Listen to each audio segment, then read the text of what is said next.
Le chapitre sur les intégrales est terminé maintenant, mais je vais revenir sur une démonstration qu'on avait un peu laissée de côté dans le chapitre sur les lois à densité, et plus particulièrement dans la partie sur les intervalles 1, 2 et 3 sigma. Il y avait un théorème que vous devez savoir démontrer et que je n'avais pas encore démontré parce que justement la démonstration utilise des intégrales et donc maintenant qu'elles sont faites, on va pouvoir revenir sur cette démonstration.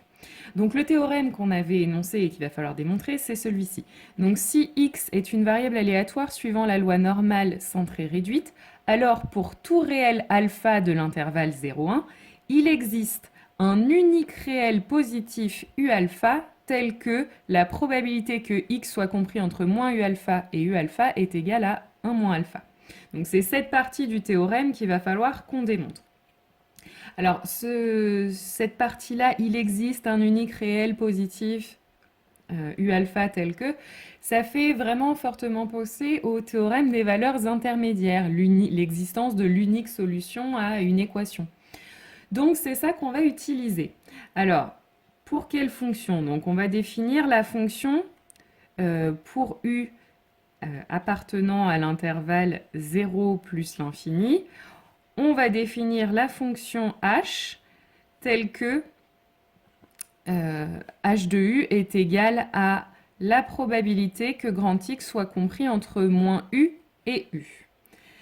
Et ce qu'il va falloir montrer, montrons que l'équation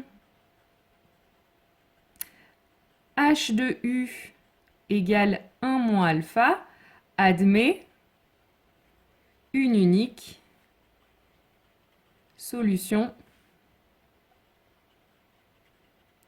sur l'intervalle 0 plus l'infini. Voilà, donc si on démontre ça, on démontre le théorème, hein, puisqu'on aura démontré que l'équation P de x compris entre moins u et u égale 1 moins alpha a une unique solution qui sera u alpha, qu'on appellera u alpha. Donc je vous ai dit, hein, pour montrer ça, on va utiliser le théorème des valeurs intermédiaires. Donc, 3 choses à vérifier pour ça. La première, il faut que h soit une fonction continue. Donc c'est ce qu'on va commencer par montrer, que h est continu. Alors pour ça, on va d'abord essayer de changer un petit peu la forme de h en remarquant une chose sur la courbe de la fonction densité de la loi normale centrée réduite. Donc je vous rappelle, elle a un petit peu cette allure-là. Voilà. Donc en étant indulgent avec mon dessin, elle est symétrique par rapport à l'axe des ordonnées.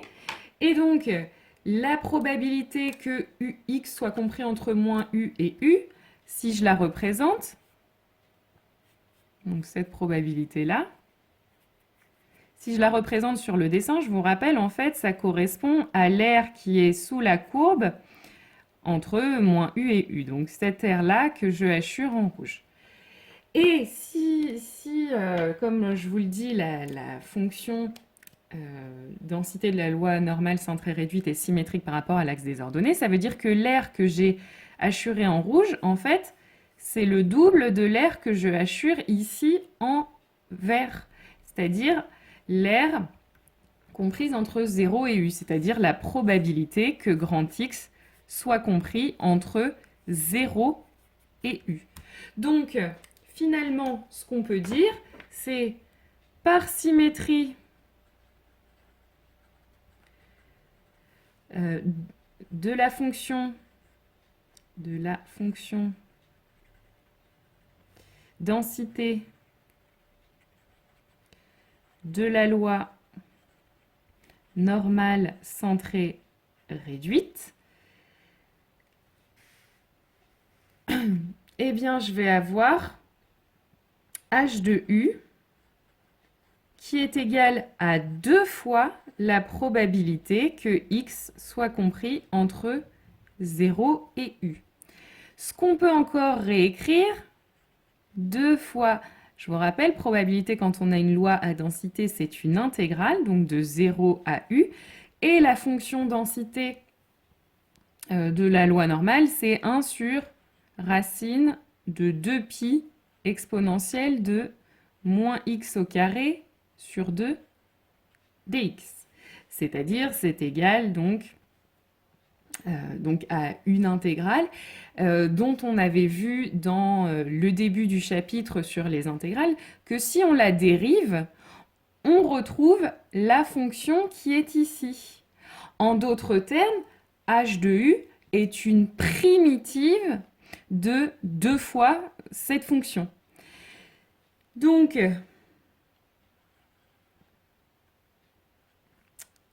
h est une primitive de la fonction qui à x associe 2 fois 1 sur racine de 2pi exponentielle de moins x au carré sur 2 dx. D'accord? Puisque, encore une fois, quand je dérive ça, je retombe sur cette fonction-là. Donc h est bien une primitive de cette fonction.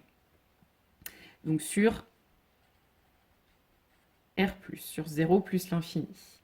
Donc, puisque h est une primitive, ça veut dire qu'elle est dérivable. Et si elle est dérivable, elle est continue. Donc, h est continue sur R+, sur 0 plus l'infini. Donc ça, c'est fait. On a montré que h est continu. Maintenant, il faut montrer que h est strictement monotone. Mais ça, c'est assez évident, puisque vous avez la fonction h qui représente l'aire qui est en rouge ici. Donc, ça veut dire que plus je vais prendre un u grand, plus je vais regarder en fait une aire grande sous la courbe. Donc, plus u va augmenter, plus l'aire rouge va augmenter, et donc plus h va augmenter. Donc, on va noter ça. La fonction h est strictement croissante sur l'intervalle 0 plus l'infini.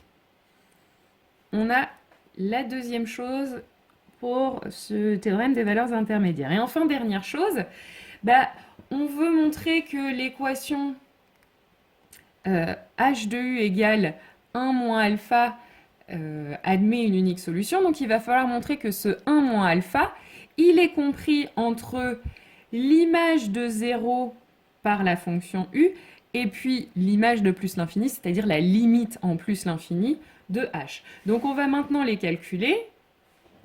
Alors, h de 0, en fait, ça va être 2 fois la probabilité que x soit compris entre 0 et 0, c'est-à-dire c'est 2 fois la probabilité que x soit égal à 0. On se rappelle, quand on a une loi à densité, la probabilité d'être égale à un nombre, elle vaut toujours 0. Donc ça fait 2 fois 0, donc 0. Et maintenant, la limite de h de u quand u tend vers plus l'infini. Ça, qu'est-ce que ça va être? Ça va être donc la limite quand u tend vers plus l'infini de la probabilité que grand X soit compris entre moins u et u. Et ça, qu'est-ce que ça donne? Je vous rappelle encore une fois grâce au dessin. Si je fais tendre u vers plus l'infini, ça veut dire que moins u va tendre vers moins l'infini. Donc en fait, finalement, qu'est-ce que ça va être h de u quand u tend vers plus l'infini? Ça va être toute l'aire sous la courbe. Or, on sait que quand on a une densité de probabilité, l'aire sous la courbe, elle est égale à 1. Donc, la limite qui est ici vaut 1. Et donc, il faut vérifier que 1 moins alpha est compris entre 0 et 1.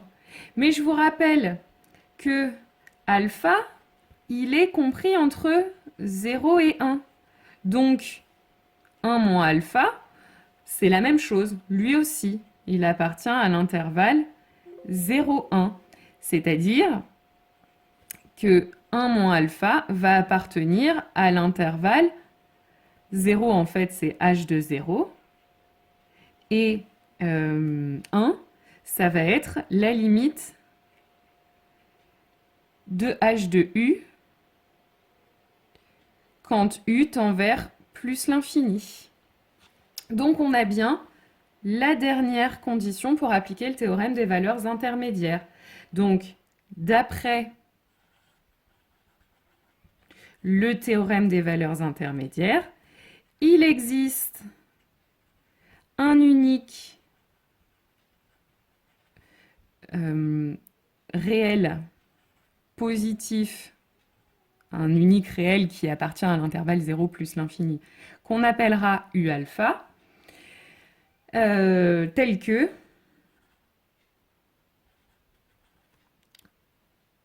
H de U alpha est égal à 1 moins alpha. Autrement dit,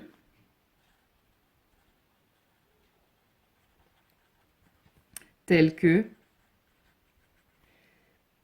P de x compris entre moins U alpha et U alpha est égal à 1 moins alpha. C'est exactement ce qu'on voulait démontrer au départ.